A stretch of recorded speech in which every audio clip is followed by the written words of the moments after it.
It's been said that virtually every house in Westchester is haunted.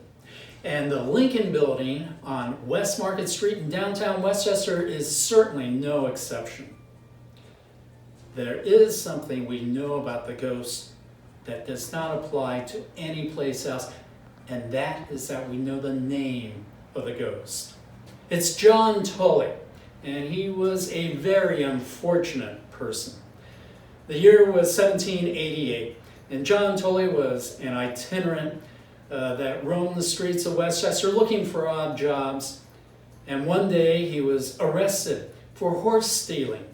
He was taken in front of the judge, who had no sense of humor about this particular crime, and he sentenced John Tully to a very egregious punishment. The first part of the punishment is that he would spend 6 months in jail. The jail was located right across the street from what is now the Lincoln Building. The second part of the punishment is that he would have to pay a fine of 25 pounds, probably a year's wages for someone like John Tully. The third part was that he would receive 29 lashes, well laid on, according to the judge. John Tully will be tied to a pillory on a Saturday afternoon so everyone could enjoy the spectacle that would end with John Tully having his ears sliced off and pinned to the pillory. Such punishment was rare in Westchester. In fact, we know of no other situation where that was applied.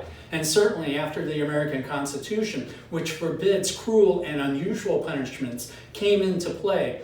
So beyond that, most prisoners simply spent time raising money for a fine or spending time in jail. But John Tully was not fortunate in that way. And after he received his punishment, he was not doing well. So the sheriff and a deputy took him off of the pillory. They laid him down in a cot, and they meant to take him into the jail where he could recover as best he could. But John Tully began to howl. He was in such pain. His howling really bothered the other guests at the jail. So the sheriff asked the deputy to bring John Tully over to the cottage on Woolerton Farm, right across the street from the prison yard.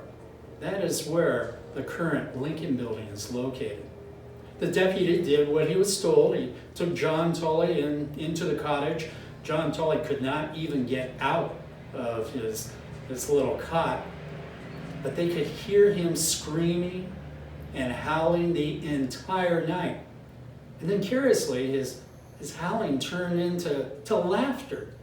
It turned into chuckles at times. It was very, very odd. And sometimes his laughter was so loud you could hear it all over town. This went on for the entire night until the sun finally broke in the east.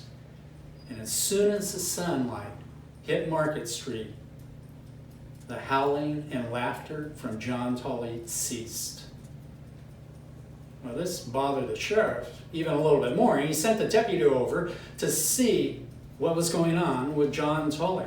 Had he finally gone to sleep? Had something even worse happened?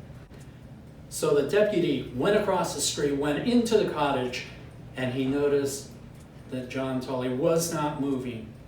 He was not breathing. And when he poked at him, John Tully was dead. Not only was he dead, but rigor mortis had set in. He must have been dead the entire night. But how could this be? The entire night he was heard howling and laughing to the top of his lungs. Everyone could hear him. The sheriff, upon recognizing this, thought there's only one thing that they could do: bury him immediately on the property. The bones of John Tully rest to this day below what is the Lincoln Building. And as for the ghost of John Tully, we know that he haunts this place. Because late at night, for those unfortunate interns who have to put in special hours, they can hear a man laughing, and sometimes howling. They never really hear him, but they know it's the ghost of John Tully.